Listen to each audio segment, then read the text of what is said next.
السلام علیکم ورحمۃ اللہ وبرکاتہ نحمده ونصلی علی رسولہ الکریم اما بعد۔ آج کا سبق سن لیجئے۔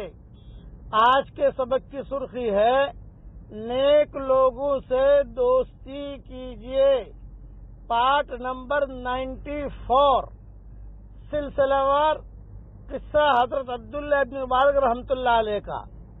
جب حضرت عبداللہ ابن مبارک پیدا ہوئے تو ان کے والدین جو ہے وہ خوشی کے مارے ان کی آنکھوں میں آنسو تیرنے لگے، اور دونوں نے ایک دعا مانگی کہ اے اللہ ہمارے اس بیٹے کو اور اس بچے کو تیرے دین کے خاطر دین کا سورج بنانا، جیسے سورج ساری دنیا کو چمکاتا ہے اور روشن کرتا ہے تو دین کا سورج یہ بنے۔ اور یہ دعا بھی مانگی اللہم اجعلہ برا وانبتہ فی دین الاسلام نباتا حسنا، کہ اللہ اسے نیک بنا اور اسلام کے خاطر دین کے خاطر بہترین اگنا ہوگا۔ اب حضرت عبداللہ ابن مبارک بچپنے کی جو عادتیں ہوتی ہیں وہ چلتے رہے، لیکن جب 15 سال کی عمر یا اس سے کم و بیش تو کچھ غلط دوست مل گئے انہیں حضرت عبداللہ ابن مبارک کو، اور وہ دسترخوانی دوست تھے۔ دوستوں کی کئی قسمیں ہوتی ہیں، ایک تو حقیقی دوست ہوتے ہیں جو ہر حال میں آپ کا ساتھ دیتے ہیں، اور کچھ دسترخوانی دوست ہوتے ہیں۔ وہ دوست ایسے ہوتے ہیں کہ دسترخوان جب تک بچھا ہے دوست بھی آتے جاتے رہتے ہیں، لیکن جہاں دسترخوان لپٹا تو دوست بھی لپٹ جاتے ہیں، وہ بھی چلے جاتے ہیں۔ تو ان کے دوست دسترخوانی تھے۔ مال بہت تھا ان کے پاس، چونکہ ماں ان کے بہت مالدار تھی، اور یہ عبداللہ جو ہے ان کو بھی مال ملا تھا، یہ عبداللہ ابن مبارک کو بھی مال ملا تھا، تو بہت ہی عیاشیوں میں ان کی زندگی گزر رہی تھی۔ حضرت عبداللہ ابن مبارک اپنا قصہ خود بیان کرتے ہیں کہ ایک مرتبہ سردی کی راتیں تھی، اچھا سارا دوستوں پر خرچہ یہی کرتے تھے، کھلانا پلانا اور جو ہے سب کو جمع کرنا، باغوں کے اندر پارٹیاں کرنا، یہ خرچہ یہ کرتے تھے۔ تو فری کھانے کو تو سب آ جاتے ہیں، دسترخوانی دوست ہوتے ہیں۔ تو عبداللہ ابن مبارک اپنا قصہ خود بیان کرتے تھے اور کہتے تھے کہ ایک مرتبہ سردی کی راتیں تھی اور ہم باغ میں گئے ہوئے تھے، اور وہی گانا سننا، گانا گانا، دوستوں کی محفلیں، ایک دوسرے کا مذاق کرنا، یہ چل رہا تھا۔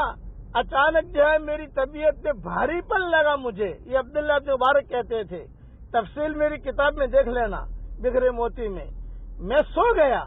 دوستوں سے کہا کہ میری طبیعت کچھ ٹھیک نہیں لگ رہی ہے۔ دوستوں نے کہا ارے یار بیٹھ، مجلس لگی ہوئی ہے، سردی کی راتیں۔ فرمایا نہیں مجھے کچھ تھوڑا سا ٹھیک نہیں لگ رہا، میری طبیعت میں مزہ نہیں ہے۔ یہ کہہ کر عبداللہ ابن مبارک لیٹے، جب لیٹے آنکھ لگ گئی تو بہت بڑا باغ دیکھا، خوبصورت باغ، اور ایک بلبل ہے، خوبصورت چڑیا ہے، وہ ایک ٹہنی پر بیٹھی ہوئی یہ آیت پڑھ رہی ہے أَلَمْ يَأْنِ لِلَّذِينَ آمَنُوا أَن تَخْشَعَ قُلُوبُهُمْ لِذِكْرِ اللَّهِ۔ بس کیا ایمان والوں کے لیے ابھی تک وقت نہیں آیا کہ ان کے دل اللہ کی طرف متوجہ ہو جائیں؟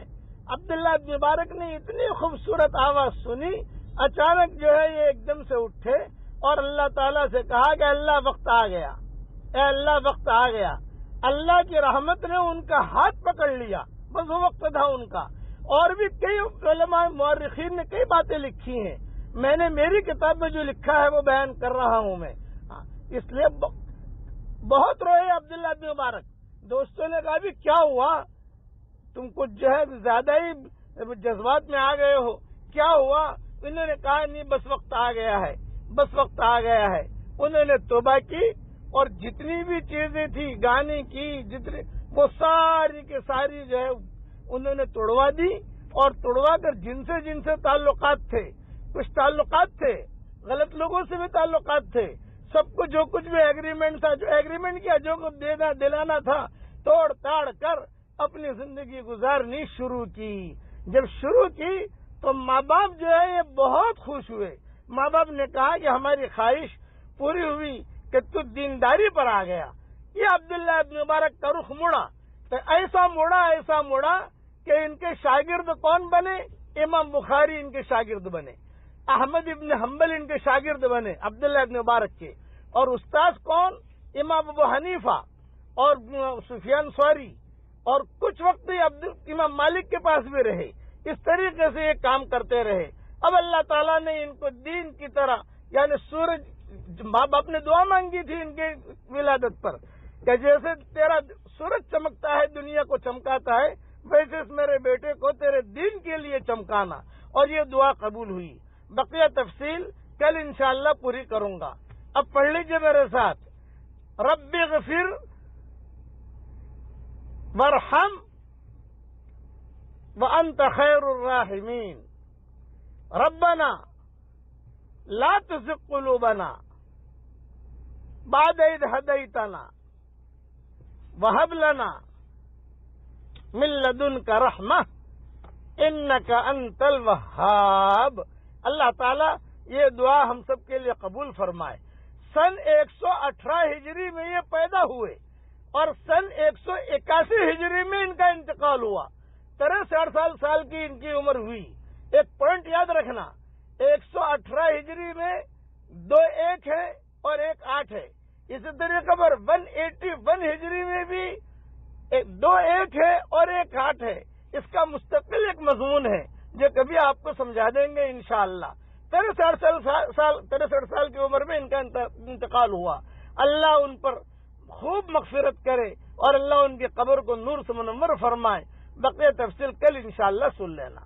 اللہ تعالی ہم سب سے راضی ہو جائے. آمین. وآخر دعوانا ان الحمدللہ رب العالمین.